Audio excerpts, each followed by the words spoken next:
It's an umbrella, yes. Okay. So under this umbrella of recovery, because hopefully that's what we're doing all this for, right? There are things that we want to get out of this. Let's face it, we're not doing this for nothing. We want something out of this. So I want to fill this whole thing up. Just let me know, so that way you can help me so we can get to our bathroom break, okay? So what are some of the things that we want to attain as a result of doing all this work for our recovery? Self-confidence. Okay? What else?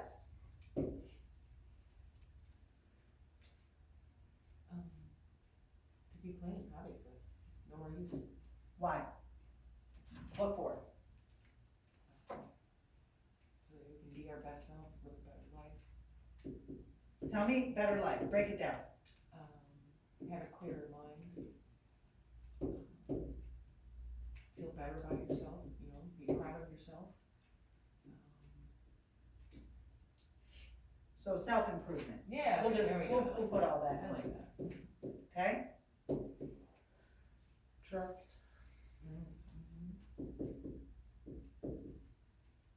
Love. Alright, so, well, you guys are so good, right? So good. I want money. Oh, yeah. I want a car. Can't get I that. want education, cause that's gonna get me money. I want a house. I want my family. I want good friends. I don't know what that was that I was sitting at the table with, but that's not what I'm looking for. You know what, are you with me? You see what I'm saying, right? Yes.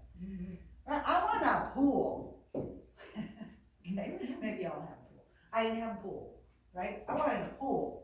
I want hair extensions. I want more hair. I wanna be able to do my nails, right? Cause let's face it, I don't know about when you were using, but you know, that wouldn't happen. You get what I'm saying, right? Look, when we're using, none of this stuff can happen, right? So, you know, I would feel bad about myself, right? My kids, you know, they're not having the mom that I want to be a good mom, right? I wanted to have a nice house for us to live in, right? Like, I couldn't do any of that because I would sit there and I would fantasize, right? Get high, the money's all gone, drugs are all gone, and then I'm down on myself because I'm not the mom I wanted to be. I don't have the house I want, right? So, as I started to recover, I started to see that some of this stuff would be a possibility for me. Like when I was using it wasn't a possibility, it was a fantasy, okay? But this stuff would become, I always knew that I was supposed to be an educated woman. I certainly wasn't gonna be an educated woman doing what I was doing. So as I got clean, as I started to go to meetings, as I started to work with a therapist and a sponsor, and I started to work the steps, like life started to look a little bit more bright, doable. So here's one of those golden covered diamonds. In the basic text of the Narcotics Anonymous book, it says, lost dreams awaken, new possibilities arise. Like even just saying that right now myself, I get goosebumps down the back of my neck, across my shoulders, down the back of my arms, and that has been so true to me. Lost dreams awaken, new possibilities arise. Right?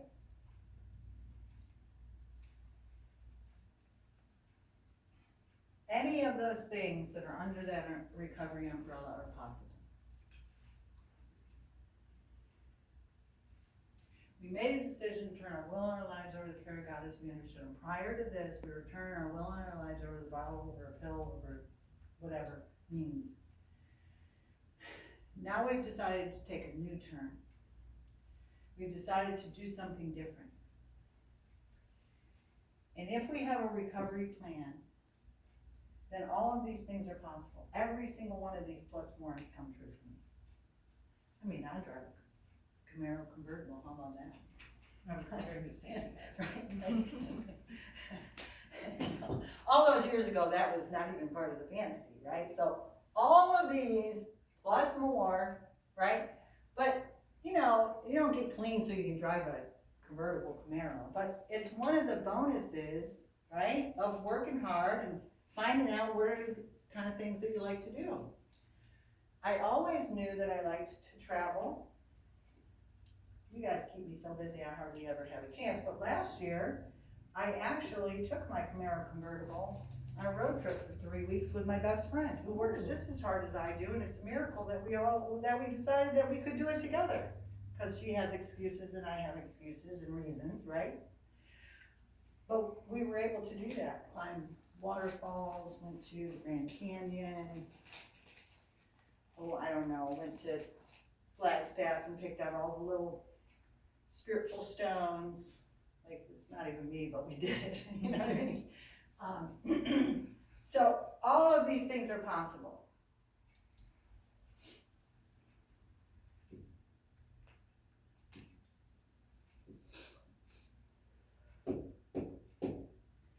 So as we start to work this recovery plan, we need to be reminded. If I try to work my program by myself, I forget the devastation that addiction had over me. I forget that my perceptions are distorted because I think that if I thought it was a good idea. Well, it was such a good idea that I ended up in the places doing the things that I was doing. You understand? So it probably wasn't such a great idea, but I forget that. So I need to have some place to go, people that I can go to remind me that I have this thing. Because when I look in the mirror, I look like somebody who doesn't. You can't tell. I hope not anyway, right? You can't tell. I look like a normal human being. And when I look in the mirror, I look like a normal human being to myself. So I forget that I have a brain disorder called the disease of addiction. It causes me to have a substance use disorder. It causes me, right? And even if I'm not using, I can make some really poor decisions if I'm not following my recovery plan, okay? So by having a recovery place with recovery people that are doing recovering things, it helps to remind me who I am, right? No, they're not sitting there, don't you ever forget, Pamela, that you are a recovering person and that they don't do that. Just being in the presence of does that. Understand? Mm-hmm. So sometimes, and I don't know, the audience that I'm speaking to, but sometimes people have a problem with this word. Maybe their family never believed in a God. Maybe there's some barriers and resentments towards God. We have to get in there and see what might keep you from understanding the God that's going to work for you. So in the 12-step fellowships, they say, okay, if you don't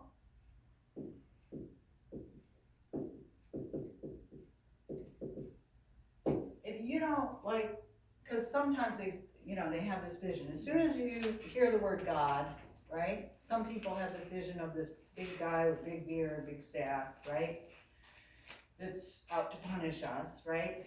So we have to see, what is your reaction when you hear that word? So the 12-step fellowship said, you know what, you don't even have to do that, okay? Let's just say it's good orderly direction, right? And when I go to a 12-step meeting, by them sharing, I can guarantee you that no matter what's happening in that meeting, I can hear one thing that I can use in my life. Good, orderly direction. The Alcoholics Anonymous group said, group of drunks. I don't know. So, look, you can go in that direction or you can build that which you're going to be able to sit in the presence of, okay? I'm hoping it's not a doorknob, but if it is, we'll work with it. But what we find is that if we really look at what's going on, left to our own devices, I was not able to get here. like some miraculous things really had to happen in order for me to walk into a 12-step group and find the message of recovery. Like miracles had to happen, okay? My addiction was out to get me. It wanted me to suffer, and it was working. I was suffering, okay? There's no way in the world that I was gonna walk into a recovery program without some type of intervention happening. And the intervention didn't happen because my dad came and dragged me and took me to a meeting. It didn't happen that way. Now that might happen in some cases. I'm just saying it didn't happen for me that way. Something had to happen, okay? For some people, internally, something happens. For some people, they have a threat of a job or a relationship. For some people, like all of that stuff was no longer even part of the world. So something, as I developed an understanding, I started to know that that which I decided to turn my will and my life over was actually what got me to find this. Because I wasn't gonna find this on my own. And I'm a pretty tough cookie, and I wasn't gonna stay. My first meeting, I'm not saying I'm freaking people, those are all drug addicts. I'm not gonna be around them. Hello? In complete denial about everything that was happening to me, right? So, my higher power helped me to find recovery. Recovery, in turn, helped me to find my higher power. And continues to help me to find my higher power. Because there's no way that I would have known to put my racing thought brain in the palms of my God's hands, or my broken heart into the palms of my God's hands on my own. I wouldn't have known to do that. But by sitting in these recovery rooms and working these steps over and over and over, and being around people who were talking about the way, nobody said, oh, Miss Pamela, try this. Nobody said that. Like it was just part of the evolution of my spiritual conditioning. You understand? And nobody said, hey, sit down here and put your brain in the palm of God's hand. And that might even be weird to some people, but it worked for me. Like I needed something to like calm this brain down. I needed something to heal my broken heart. And as you can see, I'm able to talk about it today without like falling in a fetal position and, curling up and not being able to live life, right? So I wanted to show you this because with this, all things are possible. Without this, I might be able to get one or two things, but I lose them. They're taken away. I can't consistently keep them. With this, I can have it all. And with this, I continue to have a deeper relationship with the God of my understanding. And I am so well taken care of. And I'm going to tell you, it's scary. I don't know about you all, but being an independent woman, owning a business, in these times, and any time, it was scary before COVID, let me tell you, okay? Life is scary. But I put my 2 feet on the floor. I claim this day for my recovery. I know that I have an awesome, incredible, powerful God that has taken care of me through so many things that there's no reason to believe that I'm not going to continue to be taken care of now. All I have to do is show up as my best self. And when I go to bed at night and I put my head on the pillow, I can know confidently that I did the best that I could today.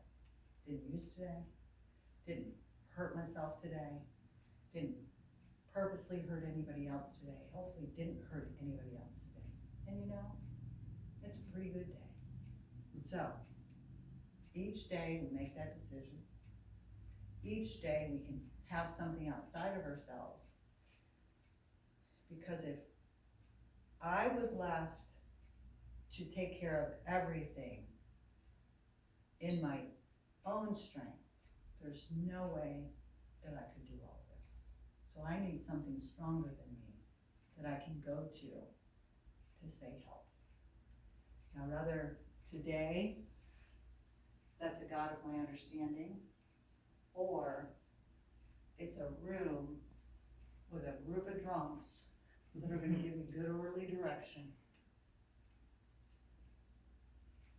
If I, whatever that is, as long as it's not me, by myself, I'm in good hands. You're in good hands. I encourage you. It is comforting, and it's a nice place to be, especially when it's scary.